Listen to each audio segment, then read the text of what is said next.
Vaovao mahakasika ny Covid-19 kosa indray izany hoe mahakasika ny fahatongavan'ny vaksiny. Nigadona teny amin'ny seranam-piaramanidina Ivato itolakandro ny fiaramanidina nitondra ireo fatra voalohany vaksiny Janssen, fatram-baksiny mandrina ny 2 sy 3 hetsy ho aparitaka manerana ny nosy. I États-Unis no namatsy any Madagasikara amin'ity vaksiny ity lahara-pahamehana ao any fitondrana any an-toerana ny isitrahan'ny vahoaka maneran-tany ny vaksiny tamin'ny alalan'ny Alliance Covax hatrany anefa no nahazoana izay vaksiny izay mitatitra ny antsipriana izay indrindra ifeno aja Ariana sy Rivinirina Tekaleo. Vaksiny Janssen manodidina ny 2 sy 3 hetsy no nomeny États-Unis any Madagasikara. Tonga teny amin'ny seranam-piaramanidina Ivato itolakandro. Vaksiny manodidina ny 20 tapitrisa fatra amin'ny 20 tapitrisa natokana ho an'izao tontolo izao no anjarany Afrika.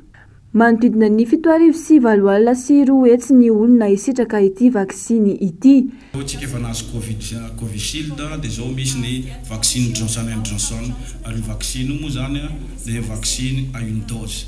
Zany hoe indray mandeha mipaka ihany dia vita ny fanaovana vaksiny. Ka mbola omeny tompon'andraikitra manaraka zany ny fandaminana amin'izay dia maimaimpony vaksiny satria izay hoe ao anatin'le mekanisme Covax io dia ny vaksiny zany natao antsika malagasy tsy ho an'mponina eto moa zany ary maimaimpona io fa tsy hoe andoavam-bola.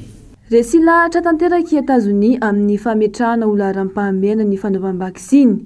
Ny mpiandraikin-draharaha vaovao eo anivon'ny masoivon'ny États-Unis sy Comore no nandray fitenena ny solotena ny fanjakana Amerikanina teny amin'ny seranam-piaramanidina Ivato.